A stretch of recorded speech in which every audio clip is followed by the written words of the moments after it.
오늘 본문 마가복음 7장 14절로 30절까지를 저와 여러분이 번갈아 교독하시겠습니다.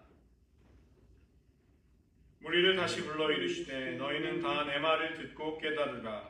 무엇이든지 밖에서 사람에게로 들어가는 것은 능히 사람을 더럽게 하지 못하되 사람 안에서 나오는 것이 사람을 더럽게 하는 것이니라 하시고 무리를 떠나 집으로 들어가시니 제자들이 그 비유를 묻자온데 예수께서 이르시되 너희도 이렇게 깨달음이 없느냐. 무엇이든지 밖에서 들어가는 것이 능히 사람을 더럽게 하지 못함을 알지 못하느냐. 이는 마음으로 들어가지 아니하고 배로 들어가 뒤로 나감이라. 이러므로 모든 음식물은 깨끗하다 하시니라. 또 이르시되 사람에게서 나오는 그것이 사람을 더럽게 하느니라. 속에서 곧 사람의 마음에서 나오는 것은 악한 생각 곧 음란과 도둑질과 살인과 간음과 탐욕과 악독과 속임과 음탕과 질투와 비방과 교만과 우매함이니 이 모든 악한 것이 다 속에서 나와서 사람을 더럽게 하느니라. 예수께서 일어나사 거기를 떠나 두로 지방으로 가서 한 집에 들어가 아무도 모르게 하시려 하나 숨길 수 없더라. 이에 더러운 귀신 들린 어린 딸을 둔 한 여자가 예수의 소문을 듣고 곧 와서 그 발 아래 엎드리니 그 여자는 헬라인이요 수로보니게 족속이라. 자기 딸에게서 귀신 쫓아내 주시기를 간구하거늘 예수께서 이르시되 자녀로 먼저 배불러 먹게 할지니 자녀의 떡을 취하여 개들에게 던짐이 마땅하지 아니하니라. 여자가 대답하여 이르되 주여 올소이다마는 상어의 개들도 아이들이 먹던 부스러기를 먹나이다. 예수께서 이르시되 이 말을 하였으니 돌아가라. 귀신이 내 딸에 대해서 나갔으니. 함께 읽겠습니다. 여자가 집에 돌아가 본즉 아이가 침상에 누웠고 귀신이 나갔더라.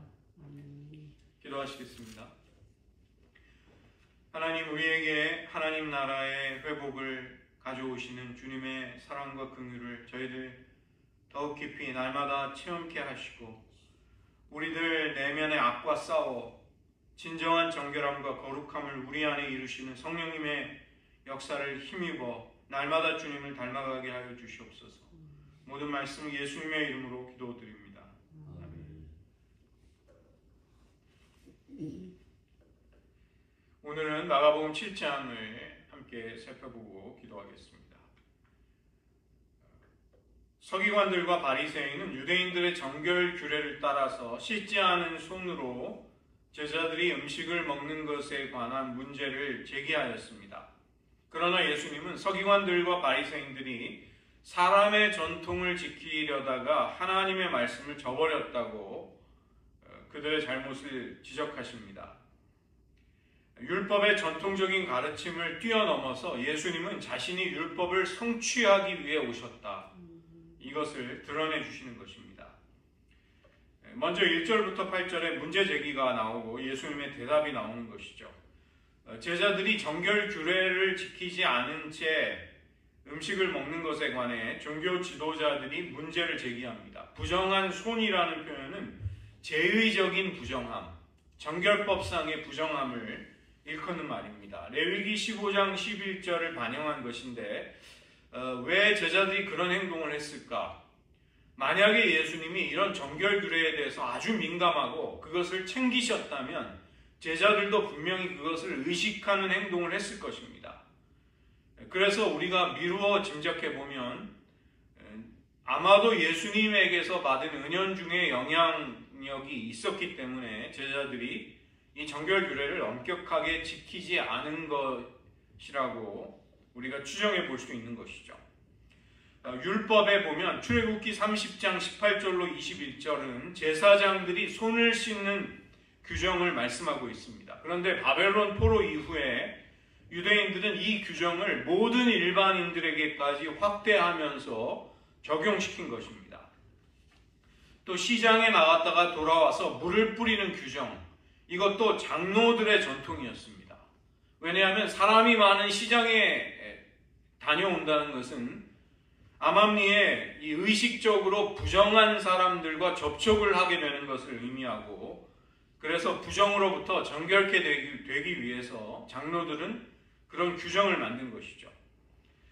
이런 율법에 대한 이해와 적용을 무엇이라고 부르냐면 fencing around Torah, 율법 주변에 울타리를 치기, 이렇게 부릅니다. 율법을 안전하게 온전히 어떻게든 지켜보기 위해서 울타리를 치는 것과 같은 여러 가지 실천의 규정들을 만든 것이고, 그 의도는 율법을 실생활 속에서 잘 지키려고 했던 것이죠. 유대인들은 이 안식일법이라든가 정결규례를 강조할 수밖에 없었습니다. 왜냐하면 그들이 유배민으로 포로 생활을 하고 있던 이방 속에서 하나님의 백성으로 우리들이 계속해서 구별되고 성별된다는 것이 그들에게는 굉장히 중요한 문제일 수밖에 없었죠. 그래서 율법 가운데 정결규례, 음식에 관한 법들, 할례, 안식일, 이러한 것들이 특히 강조가 된 것입니다. 더구나 정결함과 부정함이라는 것은 일상적인 데서 날마다 발생할 수 있는 문제였기 때문에 서기관들이, 이 바리새인들이 이 정결 규례에 아주 민감했던 것입니다. 2절을 보시면 부정한 손, 곧 씻지 아니한 손이라는 표현이 나오는데, 제의적으로 부정한다는 것이 무엇인가? 그것은 곧 씻지 않는 것이다, 이런 설명을 하고 있는 것이죠. 레위기 15장 11절을 반영한 것인데, 마가가 이방인 신자들에게 도대체 왜 이 부정한 손에 관한 이야기를 하는가, 이것을 배경을 설명하는 것으로도 우리가 이해할 수 있는 것입니다. 장로들의 전통은 이 율법, 신적인 기원을 가진 율법, 그 명령을 어떻게 구체적으로 적용할 것인가에 관한 것이죠. 그래서 정결규례는 구체적이고 상당히 많은 그 규정들을 가지고 있습니다. 그 유대교의 역사를 보면 미시나라는 그 방대한 문서를 통해서 그들은 그 정결규례를 다양하게 해석하고 발전시켜 온 것을 볼 수가 있습니다. 5절을 보시면 어찌하여 당신의 제자들은 장로들의 전통을 준행하지 않습니까? 무슨 이유에서 당신의 제자들은 장로들이 전해준 전통을 따라 걷지 않습니까? 그 직역을 하면 그런 뜻입니다. 왜 장로들의 전통을 행하지 않습니까? 예수님 당시의 유대인들은 이 장로들의 전통 자체에 대해서 큰 문제가 없다는 인식을 하고 있었던 것이죠. 17절에 제자들이 그 비유를 묻자온데, 이 묻는다는 말이 에페로톤, 헬라어의 미완료 시제인데, 이것은 자꾸 물었다는 것입니다. 빈번하게 물었다. 계속해서 물었다. 그것이 무슨 의미냐면 예수님이 이 정결에 관해 하신 말씀을 제자들이 잘 이해하지 못했음을 의미하는 것입니다. 이게 한 번에 다 이해가 됐으면 다시 물을 일이 없는 것이죠. 예수님의 말씀이, 특별히 이 정결에 관한 예수님의 가르침이 쉽게 이해되지 않았음을 뜻하고 있는 것입니다. 이 예수님의 이 율법의 정결에 관한 말씀은 상당히 급진적인 대담한 해석이었기 때문에 그 당시 유대인들은 이것을 이해하기가 쉽지 않았다는 것입니다. 18절에 보시면 무엇이든지 밖에서 들어가는 것이 능히 사람을 더럽게 하지 못함을 알지 못하느냐. 밖에서 안으로 들어가는 것이 사람을 부정하게 할 수 없다. 예수님은 그렇게 이 문제를 정의 내리신 것이죠. 서기관들과 바리새인들의 문제 제기에 대해서 예수님은 이사야 29장 13절을 인용하십니다. 예수님 당시의 이스라엘과 이사야 선지자 당시의 그들의 모습이 닮아 있었다는 것이죠. 서기관들과 바리새인들의 행위는 입술로는 하나님을 공경하지만 마음으로는 하나님에게서 멀어져 있었던 이사야 당시의 이스라엘 백성들의 모습을 연상시켰다는 것입니다. 그들의 열심에도 불구하고 그들의 행위가 실상은 사람의 계명으로 교훈을 삼은 것이다. 그리고 그와 같은 방식으로는 하나님을 온전히 경배할 수 없다고 예수님은 말씀하십니다. 그들은 하나님의 계명을 버린 채 사람의 전통을 지키게 된 것입니다. 물론 유대인들이 이런 전통과 규정들을 만든 것은 하나님의 계명을 처음부터 폐하기 위함은 아니었을 것입니다. 그들은 어떻게든 그 율법을 지키기 위해서 율법의 물타리를 치듯이 실천 조항을 만들었지만, 그러나 나중에 가서 전통에 사로잡힘으로 율법의 정신을 놓치게 된 것이죠. 예수님은 그들이 전통을 지키려다가 하나님의 말씀을 저버린 예를 고르반이라는 예를 구체적으로 들고 계십니다. 이 고르반이라는 것은 민수기 30장 2절로 3절에 근거를 두고 있습니다. 하나님 앞에서 한 번 한 맹세를 반드시 지켜야 한다. 이 말씀을 하나님께 드려질 특별한 돈이나 재물을 가리키는 고르반이라는 규정으로 이제 연결시키고 확대한 것이죠. 그런데 유대인들은 부모를 공경하라는 하나님의 말씀을 알면서도 이 고르반이라는 규정을 악용한 것입니다. 뻔히 부모님께 물질적인 도움이 필요함에도 자식들은 부모를 돕지 않기 위해서 자기의 소유, 자기의 돈을 고르반이다, 하나님께 바친 것이라고 할 때 부모를, 가족을 부양할 책임으로부터 면제될 수 있다고 생각한 것입니다. 하나님의 것이 되었기에 그것을 정당화하려고 했던 것이죠. 이처럼 고르반 제도를 악용하는 것에서 인간의 악한 품성이 고스란히 드러나고 있는 것입니다. 이것은 부모를 공경하라는 토라, 그리고 아버지나 어머니를 욕되게 하는 자를 죽이라는 출애굽기 21장 17절의 말씀을 결과적으로 아무것도 아닌 것으로 만들어버린 것이죠. 전통을 내세움으로써 자신들의 위선을 교묘하게 가리려고 했던 것입니다.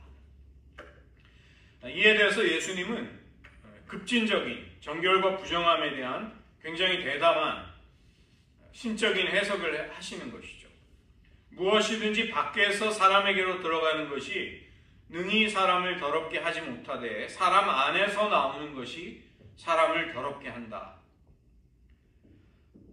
레위기 11장이나 17장을 보면 분명히 음식을 먹을 수 없는 음식에 관한 율법의 규정들이 있기 때문에 예수님이 모든 음식이 정결하다고 선포하시는 것이 유대인들에게는 상당히 이해하기 어려운 말씀으로 들렸을 것입니다. 밖에서 들어가는 것은 사람 안으로 들어가는 것이 아니라, 즉 마음으로 들어가는 것이 아니라 사람의 소화기관을 통해 다시 배출이 되기 때문에 사람을 진정으로 더럽히지 못한다는 것이죠. 그래서 예수님은 모든 음식물이 깨끗하다고 선포하십니다. 그러나 레위기 17장에 먹지 말아야 할 음식 규정에 대해서 늘 민감하게 신경 쓰고 있던 전통적인 유대인들의 율법 이해와는 이것이 맞지 않는 부분이 있었다는 것입니다. 이 문제는 초대교회에서도 상당히 어려운 주제였습니다. 사도행전 15장을 보면 예루살렘 공의회가 열렸을 때 이방인 신자들이 율법의 조항을 어디까지 그들에게 적용해야 하는가, 그들이 율법의 그 정결에 관련된 조항에 어디까지 얽매여야 하는가, 이 문제를 두고 열띤 토론을 했던 것이죠. 사도행전 10장을 보면 베드로가 기도할 때 부정한 음식이 동물이 가득하게 담긴 그릇, 보자기가 하늘로부터 내려오는 환상을 무려 3번이나 보게 됩니다. 그리고 나서 그는 이방인 고넬료의 집에 가라는 하나님의 명령에 순종할 수 있었던 것이죠. 베드로가 그 집에 가서도 사도행전 10장 28절을 보면 유대인으로서 이방인과 교제하고 가까이 하는 것은 위법하는 것이다, 유대인의 율법을 반하는 것이다, 이것을 먼저 밝히고 있습니다. 그럼에도 불구하고 내가 유대인으로서 이방인인 너의 집에 찾아왔음을 고넬료에게 이야기하는 장면이 나옵니다.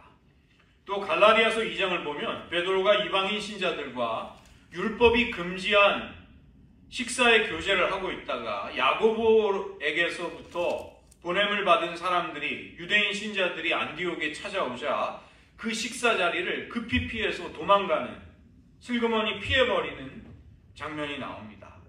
사도 바울은 복음을 전하는 내가 복음의 정신을 지키지 않느냐, 이렇게 질책을 했던 것이죠. 예수님이 분명히 여기서 이 정결에 관한 문제를 음식과 관련해서 말씀하셨음에도 불구하고 초대교회가 이 문제를 상당히 어렵게 다루어야만 한 것을 볼 수 있는 것이죠. 그러나 예수님은 사람을 궁극적으로 더럽히는 것은 사람의 마음에서 나오게 되는 온갖 종류의 죄악들이라고 말씀하십니다. 7장 21절이 사람의 속에서 마음에서 나오는 악한 생각, 이 악한 생각이라는 표현을 통해서 뒤따르는 12가지의 여러 가지 행동들과 태도들을 모두 포함시키고 있는 것입니다. 이 모든 것들은 악한 생각으로부터 나온다. 그 중에 질투가 있는데 질투를 이 헬라어로는 직역을 하면 악한 눈입니다. 악한 눈. 눈이라는 것은 유대교 문학에서 의도, 인텐션, 의도를 가리키기 때문에 악한 눈을 질투라고 번역을 한 것이죠. 여기 목록들 가운데 살인과 간음, 도둑질, 탐욕은 10계명 가운데 6번째, 7번째, 8번째, 10번째 계명에 언급되고 있고 나머지 악행의 목록들도 신약 성경에서 빈번하게 자주 등장하는 것들입니다.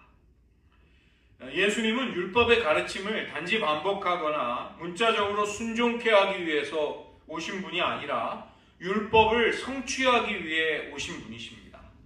그래서 예수님은 하나님께 부여받은 신적인 권위를 가지고 하나님의 아들로서의 권위로 메시아적인 율법을 새롭게 해석하시고 그 율법을 규정하시는 것이죠. 하나님의 언약 공동체, 하나님의 백성들에게 구약을 뛰어넘는 새로운 계명을 하나님의 아들로서 우리에게 주시고 계시는 것입니다. 그러나 바리새인들과 서기관들은 구약에 정통한 전문가들로 장로들의 유전을 철저히 지킨다는 자부심을 가지고 예수님의 제자들을 비난했던 것입니다. 그러나 실제로 그들의 삶은 아는 것과 삶이 별개인 자들, 외식하는 자들이었던 것이죠.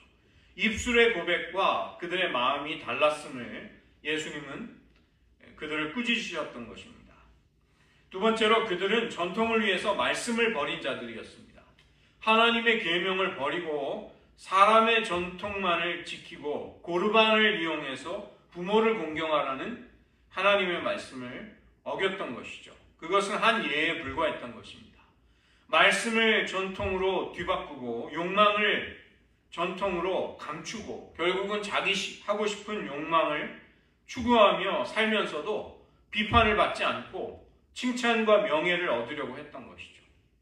그러나 예수님은 진정으로 깨끗한 것은 마음이, 내면 세계가 깨끗한 것이라고 하십니다. 물론 마음이 깨끗하지 않아도 깨끗한 척 할 수는 있는 것이죠. 그러나 그런 태도는 그 사람을 더욱더 더럽히고 망가뜨리게 됩니다. 사람들의 칭찬 때문에 하나님의 책망을 들으려는 생각을 버리기 때문에 그들은 점점 더 그런 사람들은 스스로를 속임으로 수렁에 빠지는 것이죠. 뒤이어서 예수님이 두로 지역을 가셔서 수로보니게 여인의 딸을 치유하시는 사건이 나옵니다. 이 두로는 구약에서 두로와 시돈 이 두 개가 같이 자주 언급이 되면서 이방인이 거주하는 대표적인 곳입니다. 두로 지역의 한 집으로 가셨다. 이것은 앞에 나왔던 정결과 부정함에 관한 논쟁의 관점에서 볼 때 이해하기 어려운 행동이 되는 것입니다. 왜 예수님은 부정한 유대인들이 사는 곳에 굳이 찾아가셨는가? 예수님은 새로운 하나님 나라가 도래한 새로운 시대 속에서 토라의 규정들, 성과 속을, 거룩함과 속됨을 나누는 음식법이 의미 없어졌음을 이미 선언하신 것이죠. 이와 마찬가지로 하나님의 나라가 오게 되자 유대인들과 이방인들을 나누는 것이 의미 없게 된 것을 행동으로 보여주시는 것입니다. 그들 모두에게 하나님의 구원이 오게 된 것이죠. 이제 이방인과 유대인 사이에 존재하는 장벽이 무너지고 하나님의 통치, 하나님의 나라와 구원이 이방인들의 지역에도 임하는 것을 예수님은 행동 속에서 보여주고 계십니다.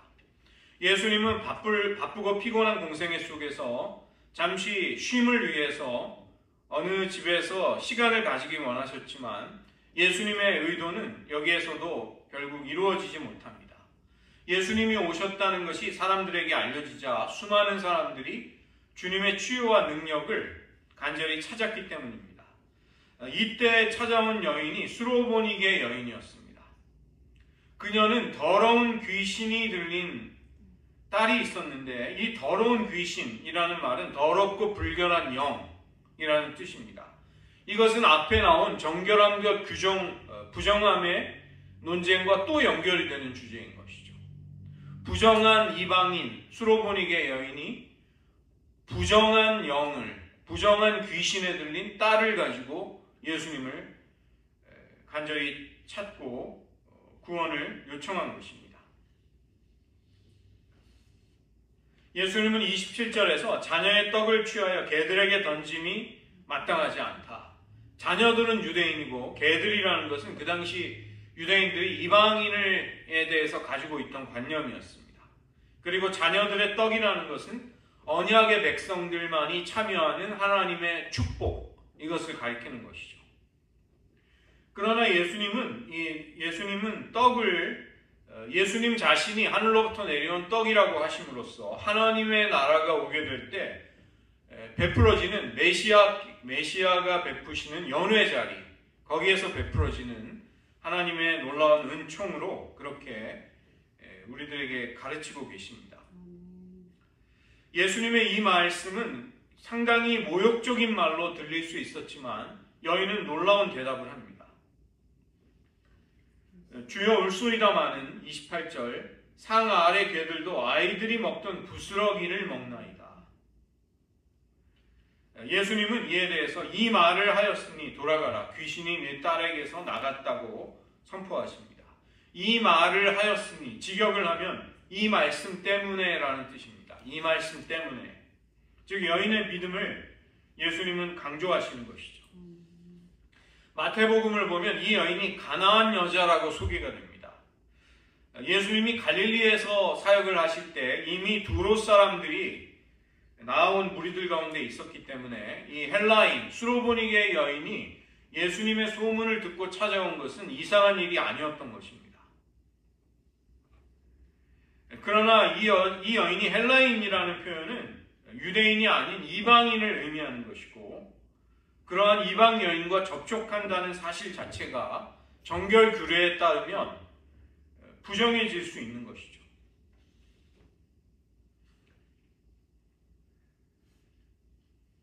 예수님이 왜 여인에게 처음에 냉정한 듯한 말씀을 하시는가? 예수님의 이 말씀은 구속사역의 큰 그림과 이 여인을 믿음으로 연단시킨다는 두 가지의 의미를 함께 생각해야 합니다. 자녀로 먼저 배불리게 할 것이다. 즉 하나님 나라의 축복을 먼저 받게 되는 것은 자녀인 유대인들이다. 하나님의 구원의 역사에서 유대인들에게 먼저 하나님 나라의 복음이 전파되는 것이 순서임을 말씀하고 계십니다. 그러나 그렇다고 해서 이방인들이 배제되지 않는 것이죠. 사도 바울도 로마서 1장 16절에서 내가 복음을 부끄러워하지 아니하노니 이 복음은 모든 믿는 자에게 구원을 주시는 하나님의 능력이 됨이라. 먼저는 유대인에게요, 그리고 헬라인에게로다. 여기 헬라인이 바로 모든 이방인들을 같이 지칭하고 있는 것입니다. 구원의 역사에서 이스라엘에게 우선권이 주어져 있다. 예수님의 이 말씀의 뜻을 이 여인은 알아차립니다. 그리고 이방인들에게 모욕적으로 들릴 수 있는 개라는 이 은유를 그대로 사용해서 예수님의 말씀에 놀랍도록 지혜로운 대답을 했던 것입니다. 상 아래의 개들도 아이들이 먹던 부스러기를 먹나이다. 유대인들의 우선권을 기꺼이 인정하겠습니다. 그럼에도 불구하고 이방인인 저에게도 하나님 나라의 잔치에서 먹을 것이 있지 않습니까? 받을 은혜가 있지 않습니까? 놀랍게도 이 주제는 구약 성경이 계속해서 강조해온 중요한 주제였습니다. 이사야 42장 16절과 49장 6절은 이스라엘이 이방의 빛으로 부르심을 받았다는 것을 말씀합니다. 예수님은 백성의 언약과 이방의 빛이 되실 것을 이사야 선지자가 예언하고 있었던 것이죠. 이 이방인 여인이 어떻게 놀랍게 이 하나님 나라 복음에 대한 깊은 이해를 하고 있었는가. 정말로 놀라운 장면이 되는 것입니다. 늘 예수님과 같이 지내면서 끊임없이 가르침을 받는 제자들이 계속 깨닫지 못하는 모습과 더 대조가 되기 때문에 수로보니게 여인의 입술에서 나온 이 고백은 굉장히 놀라운 말씀이 되는 것이죠. 그리고 놀라운 반전이 일어납니다. 이 말을 하였으니 29절에 직역을 하면 이 말씀 때문에 라는 뜻입니다. 귀신이 쫓겨나간 것에 예수님에 대한 이 여인의 믿음이 거기에 역사하고 게재되었다는 것이죠. 이 여인은 믿음을 통해서 악한 영을, 자기 딸을 괴롭히는 악한 영의 권세를 물리치시는 예수님께 연결될 수 있었습니다. 그리고 이것은 하나님 나라의 복음이 유대 지역을 넘어서서 이방 지역에서도 선포되고 성취되고 있음을 마가가 보여주고 있는 것이죠. 마지막으로 그 다음 사건, 귀먹고 말 더듬는 자를 예수님이 치유하시게 됩니다. 구약의 선지자들 이사야, 예레미야, 에스겔을 보면 이스라엘이 회복된다는 하나님의 소망 어린 말씀을 그들이 전합니다. 지금 이스라엘 백성들의 처지는 바벨론 포로로부터는 해방이 되었지만 선지자들이 전했던 그런 회복은 아직 이루어지지 않고 있는 것이죠.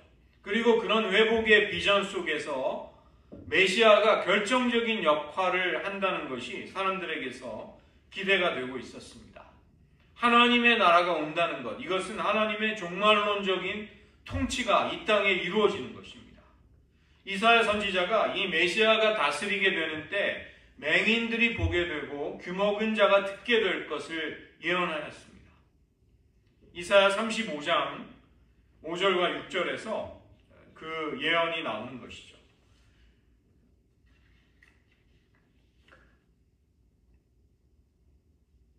35절을 보시면 혀가 맺힌 것이 풀린다. 이 말은 말의 회복을 의미하는 것입니다.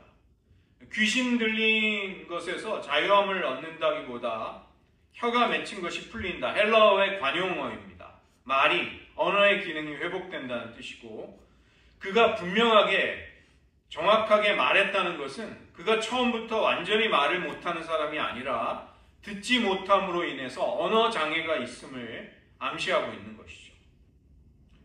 예수님께서 이 사건을 위해서 두로를 지나 북쪽 시돈 지역을 통해 갈릴리 남동쪽에 위치한 데가볼리를 지나십니다. 그리고 갈릴리 호수로 가셨다. 31절에 예수님의 여정이 거기 나오는 것이죠. 이 갈릴리의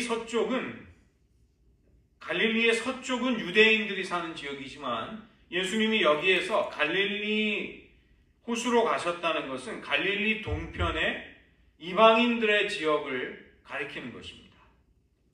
그 지역에 있던 귀먹고 말 더듬는 자에게 예수님이 치유를 베풀어 주시는 것이죠. 이사야 35장 5절과 6절을 보면 그때 맹인의 눈이 밝을 것이며 못 듣는 사람의 귀가 열릴 것이며 그때 저는 자는 사슴같이 뛸 것이며 말 못하는 자의 혀는 노래하리니 이는 광야에서 물이 솟겠고 사막에서 시내가 흐를 것입니다. 놀랍게도 이 이사야의 예언대로 예수님은 귀먹고 말 더듬는 자를 따로 데리고 나아가 치유해 주십니다. 아마도 공개적으로 치유를 하실 때 불러오게 될 불필요한 주목, 그리고 예수님을 단지 기적을 행하는 자로 오해할 위험을 예수님은 피하려고 하신 듯합니다. 이 침을 뱉는다는 것은 고대 치유 이야기 속에서 종종 등장하는 것입니다. 치유의 행위가 어떠했는가가 중요한 것이 아니라 예수님이 신적인 권위를 가지고 치유를 행하셨다는 것이 의미가 있는 것이죠. 에바다, 이 에바다라는 말은 아람어인데 열리라는 뜻입니다. 단순히 신체 부위의 어떤 기능만을 말하는 것이 아니라 귀먹은 자가 그 모든 공궁함과 어려움에서 해방되는 것을 에바다, 열리라, 그 선포 속에 예수님은 말씀하신 것입니다. 예수님은 치유를 베푸신 후에 다시 그에게 침묵을 명령하십니다. 저희가 이미 말씀드렸죠. 마가복음에 자주 나오는 주제, 메시아 비밀. 메시아께서 내가 행한 일을 알리지 말라고 우리가 보기에 이상해 보이는 당부를 하시는 그 주제가 또 나오는 것이죠. 그러나 귀먹고 말을 더듬는 자가 회복이 되는 이 기적이 숨겨진다는 것은 사실 어려운 일이었습니다. 그리고 사람들은 하나님의 통치가 임함으로 인해서 벌어질 사건, 이사야 35장의 예언이 성취되었음을 그들의 말 속에서 또 반영하고 있는 것이죠. 구원은 이방인이 아니라 유대인들에게 먼저 역사하십니다. 그러나 유대인들이 예수님을 거절함으로 그 복음은 이방인들에게로 향하게 됩니다. 수로보니게 여인은 자신을 개로 비유하는 예수님의 말씀 앞에서도 물러나지 않습니다. 이방인이라는 지위를 기꺼이 인정하면서 유대인의 상에서, 즉 언약 백성의 상에서 떨어지는 부스러기만이라도 먹을 수 있게 해주십시오. 그것을 간구하는 것이죠. 예수님께 상관 있는 사람이 될 수만 있다면, 언약의 축복에 어떻게 해서라도 참여할 수만 있다면 저는 어떤 수치라도 감내하겠습니다. 저는 그만큼 간절히 겸손히 또 주님의 능력에 대한 추호의 의심도 없이 주님을 바라나이다. 이것이 여인의 마음이었습니다. 예수님은 뒤이어서 갈릴리 호수 근방, 즉 갈릴리 서쪽의 유대인이 아닌 이방인 지역에서 귀먹고 말더듬는 자를 고쳐주십니다. 듣지도 못하고 말하지도 못하도록 강요된 그의 침묵, 부자유함을 깨트리시면서 굉장히 극적인 사건을 통해서 하나님의 메시아, 하나님의 아들 되심을, 메시아의 역사를 거기 보여주시는 것이죠. 예수님이 손으로 만지시고 또 침을 바르시고 여러 가지 또 말씀으로 선포하시고 예수님을 통해서 임하게 되는 하나님의 나라가 손으로 만져질 수 있고 보고 들을 수 있는 우리들에게 텐저블한 것이다. 우리들에게 느껴지는 실체다. 이것을 아주 구체적인 것이다. 이것을 보여주고 계시는 것입니다. 오늘 마가복음 7장의 큰 주제는 진정한 정결함과 부정함이 무엇인가에 관한 것입니다. 단지 사람의 계명을 지키고 전통에 충실한 것으로는 정결함에 이를 수 없다는 것입니다. 사람의 안에서 나오는 것, 사람의 마음에서 나오는 악한 생각이 사람을 더럽힌다고 예수님은 말씀하시는 것이죠. 우리가 외적인 규칙, 사람들 간의 매너, 종교적인 에티켓을 지키는 것이 아니라 하나님의 은혜와 성령의 역사를 통해서 더럽혀진 우리의 마음이 정결해지고 거룩해지는 것이 진정한 신앙생활이라는 것입니다. 그래서 우리가 외적으로 하는 여러 가지 신앙의 활동 못지않게 더 큰 비중이 어쩌면 우리의 내면의 문제를 주목하는 데 있는 것입니다. 우리의 내면이 거룩해지고 정결하기 위한 투쟁을 하지 않는다면 그것은 진정한 신앙이 될 수 없는 것이죠. 그래서 오늘 저희들 말씀을 의지하면서 우리를 정결케 해주시기를 저희들 기도하기 원합니다. 우리의 마음에서 나오는 악한 생각들과 주님 싸울 수 있는 힘을 주시옵소서. 진정한 거룩함에 주님을 닮은 모습에 이르게 하소서 기도하기 원하고, 두 번째로는 예수님이 의도적으로 두로 지방으로 가셔서 수로보니게 여인의 딸을 고쳐주시고 다시 두로와 시돈, 데가볼리를 지나 갈릴리의 이방인 지역으로 가셔서 귀먹고 말더듬는 자를 고쳐주시는 것입니다.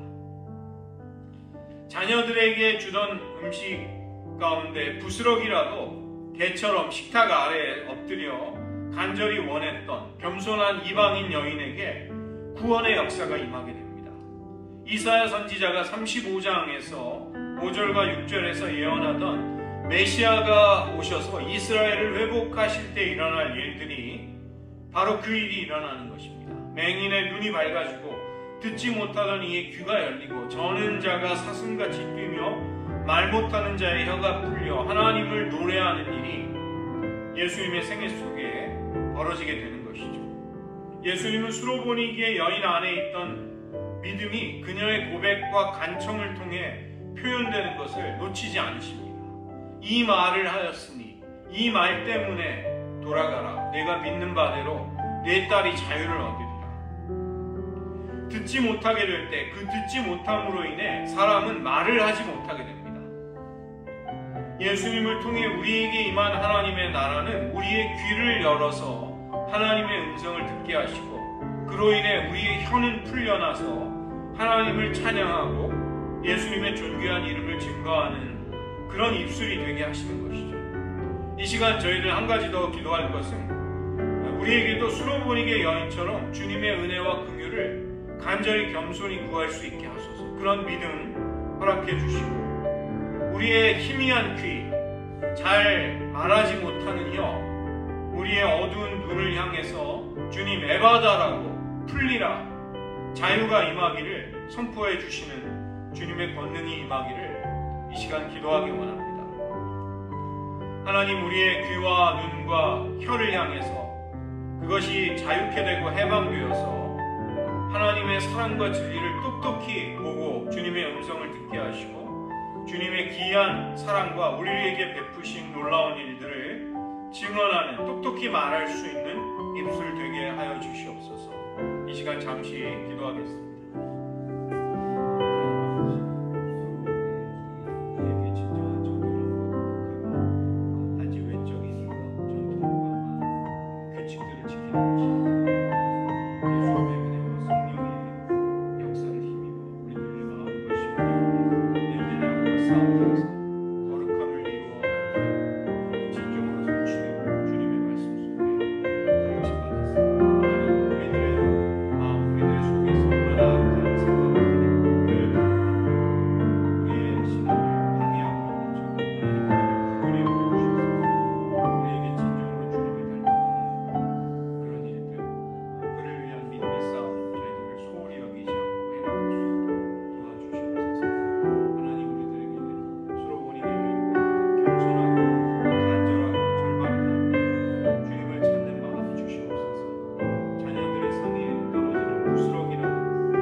정결함은 단지 외적인 규칙과 전통을 지키는 것으로 결코 이루어질 수 없으며 하나님의 은혜와 성령의 역사를 힘입어 내면의 악과 투쟁하며 우리의 내면 세계 속에 주님의 거룩한 성품이 이루어질 때에 진정으로 성취되는 것임을 예수님께서 가르쳐 주셨사오니 우리들의 신앙이 단지 외적인 활동에 그것으로 모든 것인 양 만족하지 말게 하시고 우리 내면의 악들과 또 성화되지 않은 연약한 성품들과 싸워나가는 일에 저희를 더욱 주님의 은혜와 능력을 의지하는 성도가 되게 하여 주시옵소서.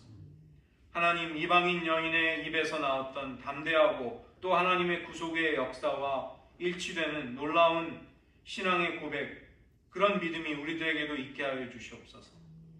자녀들의 상에서 떨어지는 부스러기만 받을지라도 더러운 귀신에게 고통당하는 딸이 치유될 수 있음을 믿었던 수로보니게 여인과 같이 주님께서 은혜와 사랑을 우리에게 베푸시기만 하다면 우리들이 처한 어떠한 고난과 문제라 할지라도 아무것도 되지 않음을 확신하면서 예수님께 겸손히 나아가 간절히 그 능력과 역사를 은혜 베푸시기를 구하는 그러한 마음 우리들에게도 부어주시옵소서.